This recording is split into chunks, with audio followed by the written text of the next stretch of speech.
I'm going to jump to the employee side. Now, this is a big part of it too, guys, because I, one of the big things, especially, and we learned this in COVID, right, is employees need access to their schedule. And heaven forbid we ever have another COVID and knock on wood, right? But employees couldn't come in and look at the schedule. And so if we still have paper schedules that are posted on the wall and people are taking pictures of the schedule and texting it around, and I'm trying to manage changes, all of that becomes very challenging for us to manage and hold employees accountable to. Now, what we've done is we've moved the schedule into the employee's mobile app experience. And depending on the options that we selected, we're also giving them some level of control over their schedule. So, one of the first things that they're able to do, I need to go look at my schedule. When am I scheduled to work? That's important. I like to know when I'm scheduled to work. So Troy can see, hey, I'm scheduled to work crew on Friday.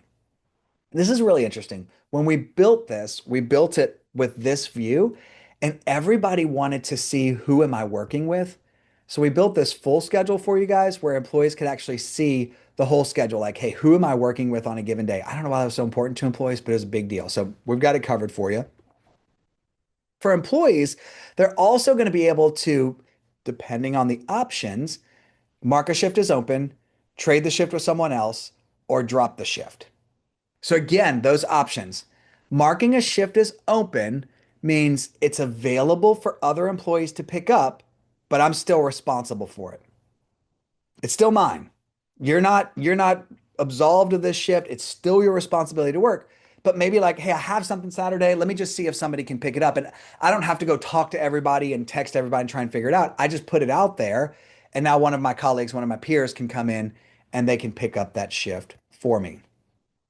Or I could trade a shift, which is where I'm doing that. Hey, Claire, can you work for me on this day and I'll work for you on that day? Now, remember, with both the trade and the pickup, I am only seeing shifts that I am eligible for. So I can't trade with somebody when they have a shift that I'm not eligible to work.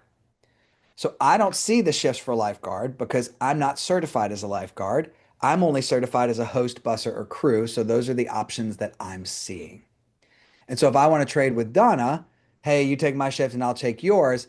Donna is eligible to pick up my shift and I am eligible to pick up her shift. All of that's predetermined based on those qualifications we set up in the job.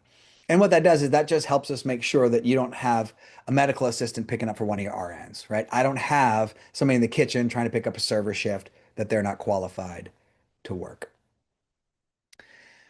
The last piece for employees on this view schedule is their open shifts. And this is where I can come to just see, hey, is there anything open that I could pick up? Some of you got some go-getters, you got some part-time staff that need a little extra money. Maybe it's the PRN situation where it's like, hey, I'm not sure who's going to work. I just want to publish a shift. So it's really easy. Employees just click on the shift and they can click to pick up that open shift. And again, remember in the rules, you can auto approve this thing. Like if they're not going to go into overtime, PRN is a great example. Like I don't care who picks it up, whether it's Claire or Michaela or Becky or Taylor, it doesn't matter to me. As long as they're not in overtime, all of them are qualified to work the shift. I just need somebody to work on Saturday. Great. Auto approve that thing and you don't even have to think about it. Now, of course, if you want to see it, great. You can get the request, you can go through and do the approval process, and we'll allow you to manage that with notifications and the whole nine yards. But we also just try to make it as easy as possible. The other big thing that we need employees to do is to tell us about their availability. And really, I don't really care about your availability as much as your unavailability, right? I assume you can work unless you tell me you can't, right? Who's with me on that? And so now employees have the opportunity though to share this with you because we talked to too many of you guys who are managing like post-it notes on the schedule. Employees are sending you a text, hey, I can't work on the 28th because and you got a sheet somewhere that's like, oh, Michaela has class on Wednesday mornings and Chris isn't available on Friday nights. Like that becomes a nightmare to manage. And so now, whether it's a one-time event or repeating event, employees can put in their unavailable time. So like maybe I use this example. I have a concert on Saturday night or on Saturday. Maybe I'm going to one of those music fests, right? And so on the 6th, I'm just not able to work that day. Bought tickets to a concert, whatever the note is, and I'm submitting that unavailable time to my manager. And on the other side, some of you guys are employing like college students. This is a big one, right? Or maybe you're employing a part-time staff and you've got PRN folks that work a full-time job, but then they pick up shifts for you on the weekend. That's totally normal too. So maybe it's like just a repeating event. I'm going to use the example of class. Like I have class, and every Wednesday in the mornings, I have class from May 1st through what's the summer semester? Gosh, it's been a while for me for college. Let's just call it August. And I have class from this time to this time. And so I submit the unavailability. And the beauty of that is that then on the actual schedule itself, I'll be able to see, hey, this employee, they can't work on Tuesday or Wednesday from 8 to 1.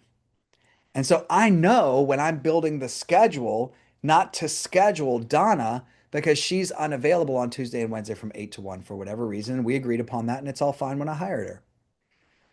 But it allows the managers to start to really manage that schedule in one place. And guys, what we're doing is we're eliminating all of the back and forth. We're eliminating the paper schedules with paper notes and a manager with an Excel sheet trying to figure out who can work when. We're eliminating the text message with a picture of a schedule and trying to get it out to everybody, and employees say they didn't see the schedule, they don't know that they had to work. We're eliminating the paper scratch outs where two people scratched out their name and they both initialed and said I'd work for you and I work for you. And then on that day, nobody shows up and they're pointing at each other. You said you'd work for me. I never said I'd work for you. We're putting all of that in the system. Plus, you guys aren't having to manage that on your phones. We're making it easy for you to publish unavailable shifts so that employees can see when you have availability and they can easily just pick up that shift and say, hey, I'd like to take that shift.